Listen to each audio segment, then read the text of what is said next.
नमस्कार दोस्तों, स्वागत है आपका अपने YouTube चैनल में। आज से हम यहाँ पर एक नई सीरीज स्टार्ट करें। जैसे कि यहाँ पर आप देख रहे हैं करंट अफेयर। जी हाँ, करंट अफेयर की आज से रेगुलर आपको यहाँ पर मॉर्निंग में सुबह 8 बजे करंट अफेयर के क्वेश्चंस मिलेंगे। अब करंट अफेयर की विशेषता मैं यहाँ पर बता दूं, क्योंकि यहाँ पर कुछ व्यक्ति अगर बात करें, कुछ यूट्यूब चैनल हिंदी में देते हैं, कुछ यूट्यूब चैनल इंग्लिश में देते हैं, बट यहाँ पर जो करंट अफेयर जो है यहाँ पर बाइलिंगुअल मिलेगा। दैट मीन्स यहाँ पर हिंदी और इंग्लिश में मिलेगा। प्लस अगर बात करें, इसका डिस्क्रिप्शन भी इसमें रहेगा और इसकी पीडीएफ भी हमारे ग्रुप जो है टेलीग्राम चैनल पर मिलेगी। ठीक है, तो यहाँ पर आज हम डिस्कस करने जा रहे हैं 9 जनवरी 2024 का most important current affair. Current affair भी एकदम यहाँ पर सिलेक्टेड रहेंगे जो एग्जाम के दृष्टिकोण से, पॉइंट ऑफ व्यू से मोस्ट इंपॉर्टेंट रहेंगे। चलिए चलते हैं, हमारे करंट अफेयर के लेक्चर स्टार्ट करते हैं। अब जैसे कि पहला क्वेश्चन आप यहां पर देख रहे हैं, India first submarine tourism will be started in which state.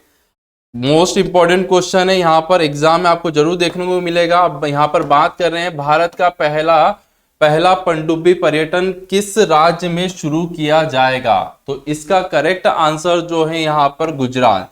जी हाँ, भारत का पहला है, जिस कारण से ये मोस्ट इंपॉर्टेंट क्वेश्चन बनता है यहां पर। अब इसके बारे में डिटेल भी हम लोग यहां पर देख लेते हैं। अब अगर बात करें यहाँ पर, देखिए गुजरात से वैसे 3 इंपॉर्टेंट क्वेश्चन और बनेंगे। उससे पहले हम यहाँ पर इसका डिस्क्रिप्शन देख लेते हैं। यहाँ पर अगर बात कर रहे हैं तो गुजरात सरकार जो है देश का पहला पनडुब्बी पर्यटन शुरू करने जा रहा है। यह परियोजना द्वारिका, जी हाँ, द्वारिका शहर के तट पर एक छोटे से द्वीप बेट, जी हाँ, द्वारिका के आसपास शुरू की जाएगी। इसके लिए गुजरात सरकार ने यहाँ पर मजगांव डॉक लिमिटेड जो है यहाँ पर से हाथ मिलाए हैं। यह परियोजना दिवाली, जी हाँ, दिवाली 2024 से शुरू की जाएगी। और इसमें अगर बात करें, इस पर्यटन पनडुब्बी का वजन जो है 35 टन है। और इसमें कितने व्यक्ति जा सकते हैं? इसमें 30 व्यक्ति जा सकते हैं अधिकतम। अब अगर मैं यहाँ पर बात कर रहा हूँ गुजरात की, तो गुजरात से और इंपॉर्टेंट क्वेश्चन यहाँ पर क्या बन सकते हैं। देखिए, गुजरात की कैपिटल तो सभी को पता है, गांधीनगर है। अब अगर बात करें गुजरात के जो वर्तमान में सीएम जो है कौन है, यहाँ पर भूपेंद्र रजनीकांत पटेल हैं। और अगर आपसे पूछे राज्यपाल यहाँ पर गवर्नर कौन है, तो गवर्नर है आचार्य देवव्रत। जी हाँ, ये 2 क्वेश्चन इसमें याद रखिएगा। यहाँ पर जितने भी अपन 10 से 12 इंपॉर्टेंट क्वेश्चन लेंगे, उसके साथ में यहाँ पर एक्स्ट्रा क्वेश्चन क्या क्या बन सकते हैं, वो सारी चीजें हम यहाँ पर देखेंगे। चलिए अगला प्रश्न देखते हैं। यहाँ पर इंपॉर्टेंट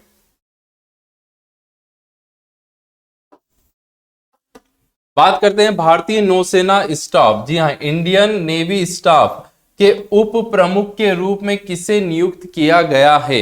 तो इसका करेक्ट आंसर जो है दिनेश के त्रिपाठी जी को यहाँ पर भारतीय नौसेना स्टाफ के प्रमुख के रूप में यहाँ पर क्या करा गया है, नियुक्त करा गया है, अपॉइंट करा गया है, deputy chief of Indian navy staff. अब इसी से रिलेटेड यहाँ पर एक और इम्पोर्टेंट चीज मैं आपको बताना चाहूंगा, कुछ एग्जाम में मैंने देखा है, वर्तमान में बहुत बार पूछा गया है। अब यहाँ पर देखिए, फादर ऑफ इंडियन नेवी, जी हाँ, इंडियन नेवी के पिता किसे कहा जाता है। तो देखिए, छत्रपति शिवाजी महाराज को यहाँ पर कहा जाता है फादर ऑफ इंडियन नेवी। इसी के साथ में अगर मैं यहाँ पर डिटेल की अगर बात कर रहा हूं, तो हर साल 4 दिसंबर, ध्यान रखिएगा, नेवी दिवस कब मनाते हैं? 4 दिसंबर को भारतीय नौसेना छत्रपति शिवाजी महाराज के जन्मदिन के अवसर पर नौसेना दिवस मनाया जाता है। ठीक है, भारतीय नौसेना उनके रणनीतिकार दिमाग और चतुराई के कारण उन्हें क्या कहा जाता है? भारतीय नौसेना का पिता कहा जाता है। जी हाँ, 1612 डेट है। ठीक है, तो आपसे पूछे फादर ऑफ इंडियन नेवी, तो ध्यान रखिएगा छत्रपति शिवाजी महाराज।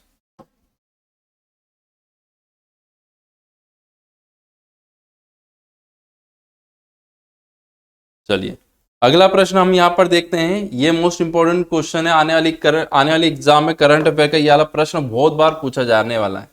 देखिए, अगर बात करें, केंद्र सरकार ने 16वें वित्त आयोग का अध्यक्ष किसे नियुक्त किया गया है। जी हाँ, क्या बात करी गई है? केंद्र सरकार ने who has been appointed as the chairman of 16 finance commission by the central government.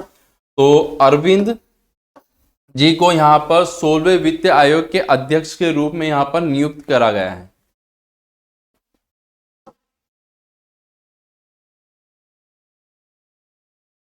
ठीक है, ये चीज ध्यान रखिएगा। जैसे डिटेल में देख रहे हैं, यहाँ पर केंद्र सरकार ने नीति आयोग के पूर्व उपाध्यक्ष अरविंद, जी हाँ, ये नीति आयोग के यहाँ पर पूर्व अध्यक्ष रह चुके हैं, यहाँ पर उपाध्यक्ष रह चुके हैं। 16वें वित्त आयोग का अध्यक्ष नियुक्त किया गया है।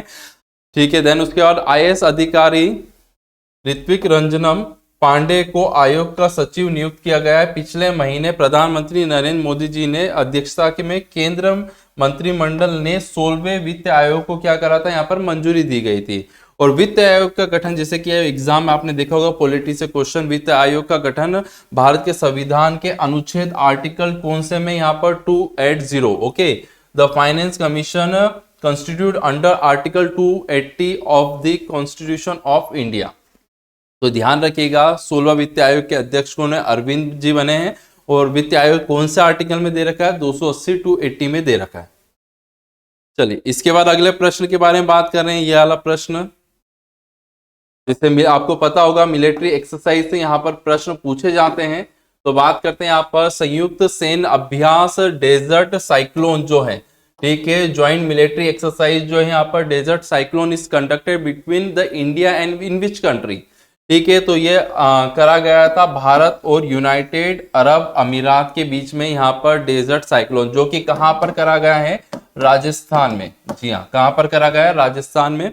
मिलिट्री ज्वाइंट मिलिट्री एक्सरसाइज है।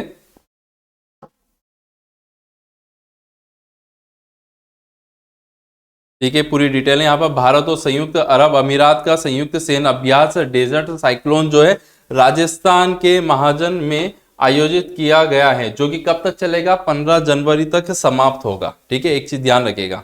ठीक है, और इतना सफिशिएंट है, 45 सैनिक है जो कि संयुक्त राज्य अमीरात के हैं। चलिए अगला इंपॉर्टेंट यहाँ पर क्वेश्चन देखते हैं। देखिए यहां से क्वेश्चन अच्छे आते हैं। केंद्रीय औद्योगिक सुरक्षा बल, दैट मीन्स यहाँ पर क्या हुआ है, CISF। अब CISF के बारे में अगर मैं आता हूं तो एक बार कभी कभी फुल फॉर्म भी आ जाता है, तो ध्यान रखिए सेंट्रल इंडस्ट्रियल सिक्योरिटी फोर्स। इसकी स्थापना जो है, इस्टेब्लिश ईयर जो है 1969 है। कब है, 1969 को स्थापित हुआ था CISF, central industrial security force. ठीक है, उसी के साथ में यहाँ पर एक और चीज ध्यान रखिएगा, 15 अगस्त 15 अगस्त को 1969, जी हाँ, इसी दिन यहाँ पर अगर बात करें इसरो की स्थापना भी हुई थी। ठीक है, इंडियन स्पेस रिसर्च ऑर्गेनाइजेशन की स्थापना 15 अगस्त 1969। और अदर वन कौन सा हो गया, CISF की भी स्थापना वर्ष, स्टेब्लिश ईयर क्या है, 1969 है। इससे हमारे यहाँ पर 2 क्वेश्चन हो रहे हैं। और एक और मैं आपको क्वेश्चन बताऊंगा, नील आर्मस्ट्रांग जो है अपोलो 11 से चांद पे गए थे, तो वो भी कौन से ईयर में गए थे, इन विच ईयर, 1969। तो 3 मोस्ट इंपॉर्टेंट क्वेश्चन और एक यहाँ पर क्या होगा, आंसर होगा 1969। अब यहाँ पर पूछा गया है केंद्रीय औद्योगिक सुरक्षा बल के महानिदेशक के रूप में नियुक्त होने वाली, देखिए इंपॉर्टेंट इसलिए बन गया है क्योंकि पहली महिला अधिकारी है। जी हाँ, पहली फीमेल के बारे में बात कर रहे हैं, तो ये आने वाले एग्जाम में जरूर मिलेगा। तो इनका जो नाम है नीना सिंह है। जी हाँ, एक इंपॉर्टेंट क्वेश्चन। यहां से 4 चीज हमने देखी है, CISF की स्थापना वर्ष, स्टेब्लिश ईयर, इसरो, और नील आर्मस्ट्रांग चांद पे गए थे 1969 में। ओके, और पहली महिला अध्यक्ष अधिकारी बनी है, तो इनका नाम भी आने वाले एग्जाम में जरूर पूछाएगा क्योंकि पहली है। ठीक है, ध्यान रखिएगा, दैट्स व्हाई ये इंपॉर्टेंट हो गया, first women officer to be appointed. Okay, चलिए अगला क्वेश्चन हम यहाँ पर देखते हैं, इसी में डिटेल। ठीक है,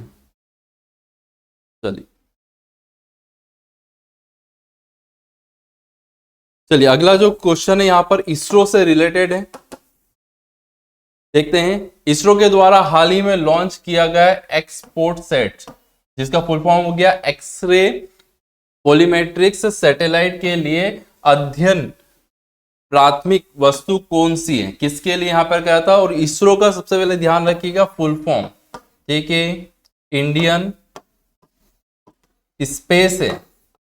ठीक है, कुछ लोग यहाँ पर पहला ऑप्शन जो एग्जाम में आता है satellite, Indian satellite research organisation, Indian satellite नहीं है, इंडियन स्पेस रिसर्च ऑर्गेनाइजेशन इसका फुल फॉर्म है। और अभी हमने इसकी स्थापना देखी थी 15 अगस्त 1969। ठीक है, और वर्तमान में पहले अध्यक्ष, अगर वर्तमान के अध्यक्ष बात करें तो सोमनाथ है इसके।